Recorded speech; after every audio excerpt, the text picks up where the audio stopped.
Alors bonjour à tous mes amis, bienvenue sur Plastic Dream. Une belle revue de boîte aujourd'hui. Alors vous voyez, c'est le Chattanooga Chouchou, le fameux Edward. Il vient de sortir du four, il est tout chaud. Ok, je viens de le recevoir. Alors on va l'ouvrir, on va regarder tout ça ensemble. J'avais déjà monté il y a longtemps un P51 de chez Tamiya qui se montait très très bien. Et qui était plutôt pas mal. Ben, il est là, voilà. Alors vous connaissez, c'est un Red Tail. Alors les Red Tail, pour ceux qui ne connaissent pas l'histoire, c'était un squadron composé uniquement de pilotes noirs. Voilà, il y a un film qui est sorti d'ailleurs il n'y a pas très longtemps, pas fameux le film, mais enfin, si vous avez l'occasion de le voir, regardez-le, vous en connaîtrez un peu plus sur l'histoire. Ces hommes ont dû se battre énormément déjà pour pouvoir piloter un avion, parce qu'à l'époque, surtout aux États-Unis, un noir qui pilote un avion, c'était un peu... Enfin, les autres pilotes n'étaient pas prêts à accepter ça, quoi. Et puis, il y a un gars qui s'est battu, qui a été au Congrès, qui a essayé d'avoir des... Voilà, puis il a réussi à monter un squadron d'une dizaine de pilotes noirs, entièrement. Enfin, tu vois, tous les pilotes étaient blacks. Voilà. Et ça se sont appelés les Red Tail. Ils ont obtenu pas mal de victoires en Italie. Ils sont arrivés un peu sur la fin de la guerre, parce que c'est cette histoire de congrès, etc., avoir les autorisations, et ça a pris beaucoup de temps. Mais une fois qu'ils étaient au combat, c'était quand même des sacrés pilotes, les gars. Ok. Voilà, donc ça c'est celui de chez Tamiya, qui est plutôt pas mal, qui se montait plutôt pas mal. Je l'ai monté il y a une bonne quinzaine d'années. Et pour l'instant, enfin avant celui-là, c'était bon, je ne veux pas dire le meilleur P51, mais enfin, il se montait très bien. En règle générale, on prenait le Tamiya, quoi. Voilà. Et là, on va regarder ensemble alors ce que vaut celui d'Edward. Alors, il vient de... C'est pas une reprise, hein, c'est un nouveau moule, etc.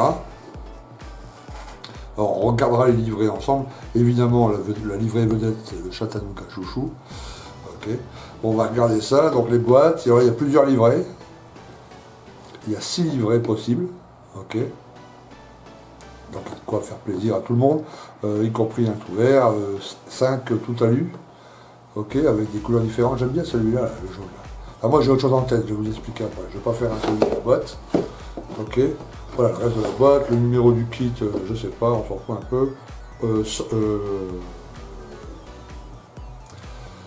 11 134.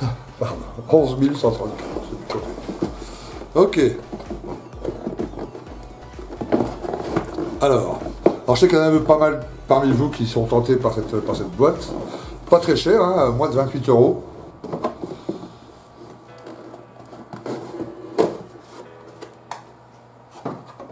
Voilà, donc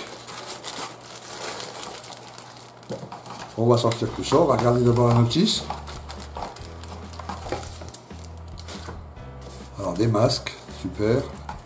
Une petite planche de photo découpe si je ne m'abuse, yes. Ah, elle est sortie, regarde, tu vois, elle était sortie de la boîte. Heureusement, elle n'est pas tordue, rien.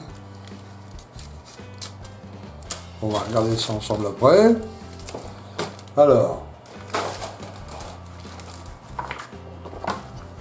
Alors belle notice hein, de chez Edward, toujours.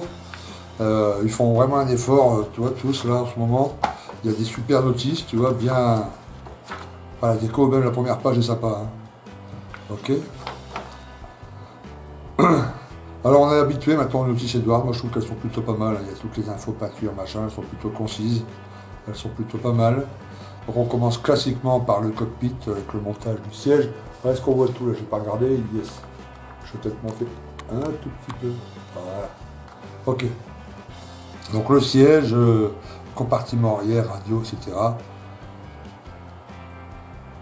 Alors je crois qu'il y a 2 versions à choisir suivant l'appareil qu'on veut faire. Early ou late, je crois.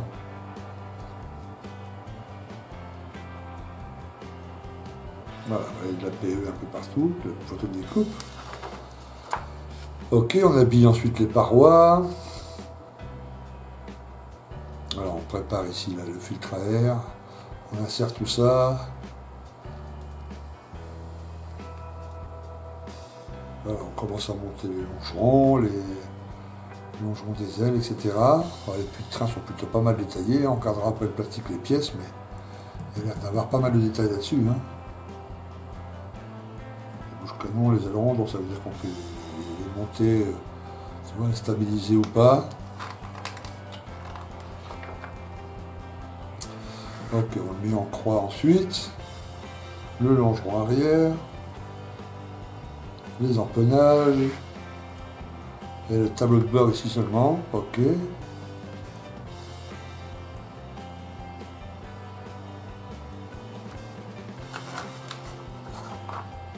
Ça va aller relativement vite le montage. Alors les roues en 2 pièces. Bon, ça il faut un peu de préparation, mais ça devrait le faire.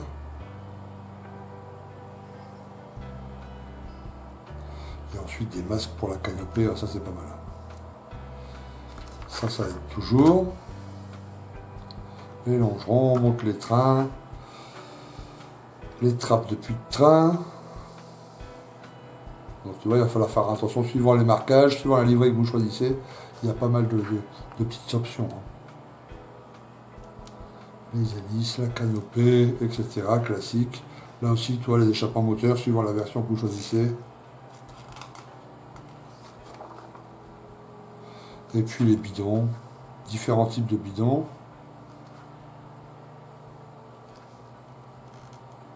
Ok, ensuite les livrets pour poser dans l'appareil, dans cette maquette. Alors, la plus connue, celle de la boîte, évidemment, le Chattanooga Chouchou.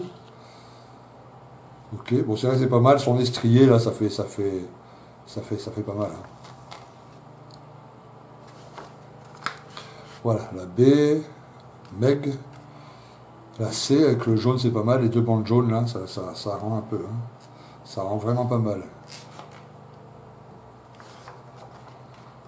Celui-ci aussi pas mal. La E, Miss Steve. Et la dernière enfin aussi pas mal, vert clair, vert foncé, le bleu, tout le reste en métal. Voilà, alors ça c'est pas mal, il y a un plan des différentes différences de métal quoi, voilà. Là c'est métal naturel et là c'est aluminium, donc ça va permettre d'avoir de ne pas se tromper dans les trucs quoi. Ça c'est tous les stencils qui sont communs à toutes les versions, donc il y a pas mal de décals à poser. Très belle notice, bravo Edouard. Alors on va regarder maintenant la sculpture. Alors on a déjà une petite idée évidemment, hein, parce qu'il y a eu 2-3 vidéos qui sont sorties là déjà, et tout le monde a l'air ravi, donc bon, il n'y a pas de raison qu'on ne le soit pas. Ok, alors je vous montre les détails comme ça en gros plan, j'agrossis un peu. Voilà les détails des ailes. Alors c'est très très fin, regardez les rivetages. Donc il va falloir faire des couches de peinture extrêmement fines pour pouvoir garder tout ça.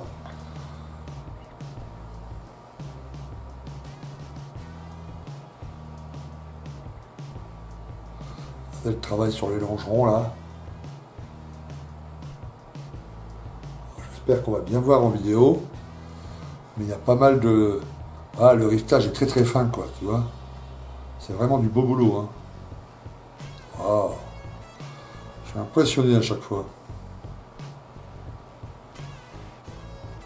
On est loin du Mirage 2000 de chez LR, hein, les gars. Bon, après, il faut voir en montage si ça s'assemble correctement tout ça, mais... Alors, on va regarder le fuselage, proprement dit.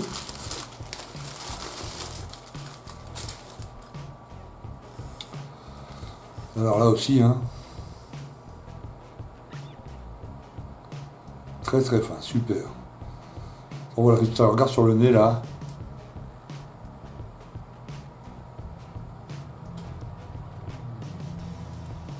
Tu vois, il y a quand même un sacré beau boulot. Hein.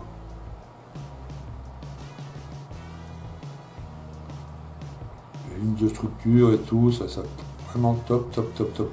Mais il va falloir faire des peintures vraiment, enfin, des voiles très très fins hein, pour pouvoir garder tout ça et que ça se révèle au final avec le jus. Il faut, voilà. Super. Alors je voudrais bien voir maintenant. Ah, ça c'est les puits de train. Tu vois l'envers des puits de train.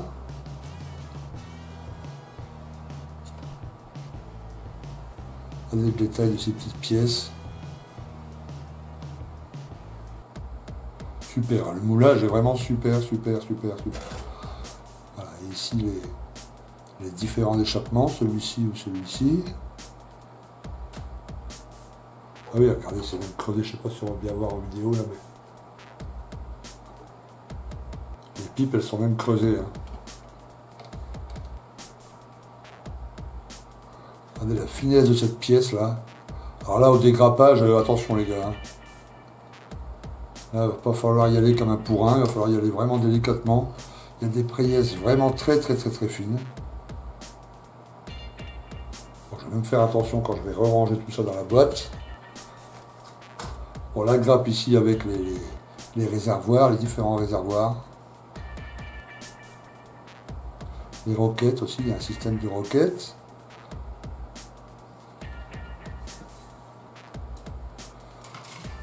Enfin, la dernière grappe avec le tableau de bord, donc deux versions, hein, la early et late, comme ils disent dans donc les premières versions et puis les dernières versions. Donc vous voyez, pour ceux qui préfèrent la peinture, et ben c'est suffisamment bien sculpté pour pouvoir faire ça entièrement en peinture, hein, pour pas utiliser la photo découpe. À voir après, suivant vos préférences au montage. Hein. Je vous dis, l'inconvénient de la photo découpe, c'est que c'est plat, quoi. Hein, alors que là, il y a quand même du relief. Ah, les panneaux latéraux qui sont sacrément bien, la casquette ici. Deux sortes d'hélices, même trois, hein, 1, 2, 3. Regardez la finesse des pièces et tout, je suis impressionné. Hein. Wow.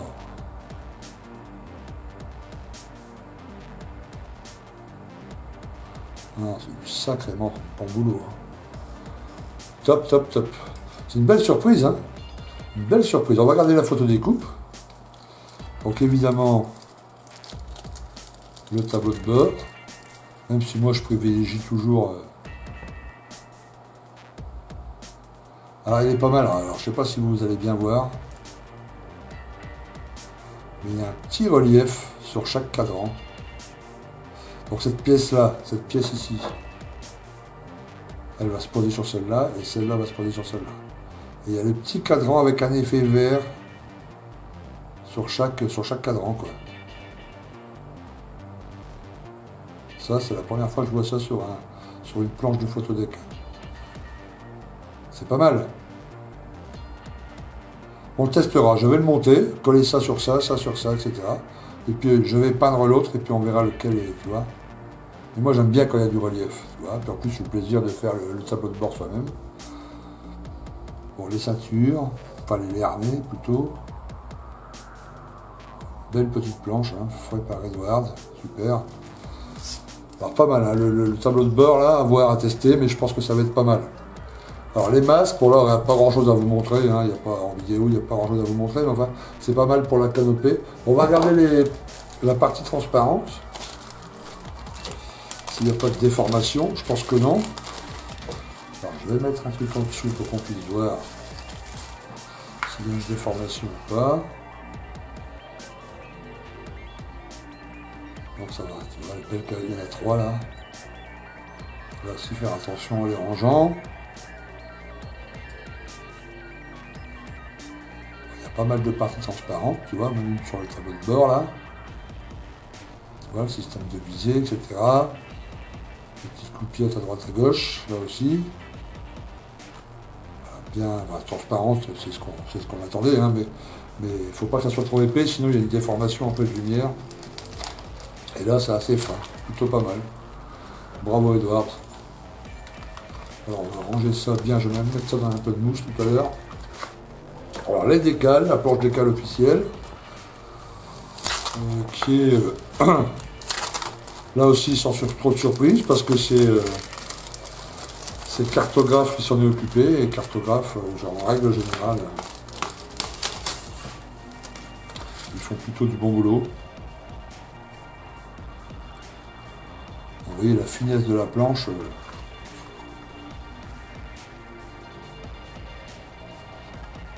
Voilà, donc le château du gars chouchou ici avec le fameux R souligné. Alors le petit barre en dessous du R, c'est pour signifier que c'est le deuxième appareil qui est immatriculé R. Il y en avait 2 en fait. Donc un sans la barre blanche là et un avec la barre blanche.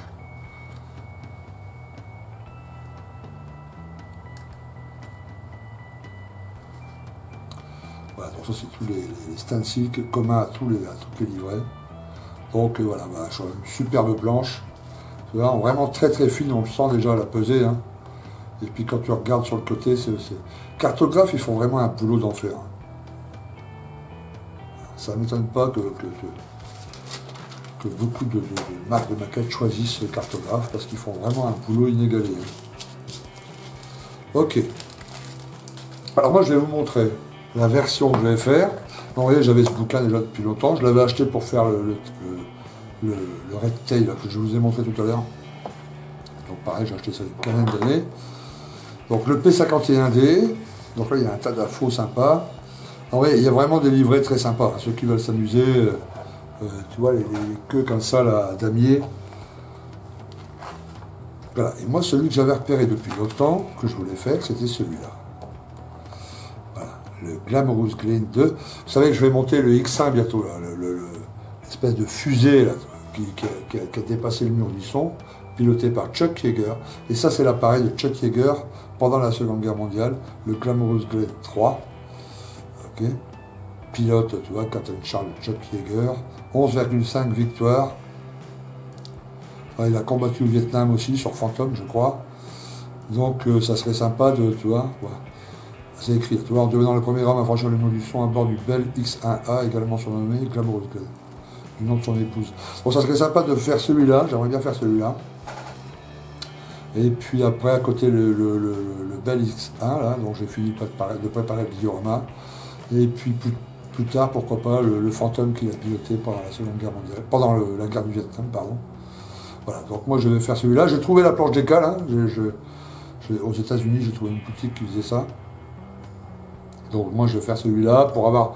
J'aime bien dans mes collections avoir des petites choses qui suivent comme ça, tu vois, comme ça j'aurai l'avion qu'il a piloté là, et puis le XBL, et puis etc. Donc ça sera plutôt pas mal. Ok. Mais si vous, évidemment, je pense que vous allez préférer cette version-là. Le Chattanooga Chouchou qui a beaucoup de succès. Donc très belle maquette, super, je vous conseille vraiment, surtout pour le prix, quoi, 28 €. C'est pas mal pour cette qualité.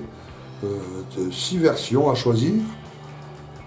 Bon, on verra à l'assemblage comment on va le monter, mais je pense que ça va être pas mal. Là, Edward, je crois qu'ils ont tapé un grand coup. Bravo, Edward. On voudrait voir des surprises comme ça un peu plus souvent. Okay. Donc, il sera monté sur la chaîne aussi, donc la version de Chuck Yeager. Et puis alors quand, je sais pas, hein, j'ai d'autres projets, plein de projets, mais c'est sûr que je vais le monter celui-là sur la chaîne. Okay. Voilà, merci de m'avoir suivi les amis. Je vous dis à très très bientôt. À plus, ciao.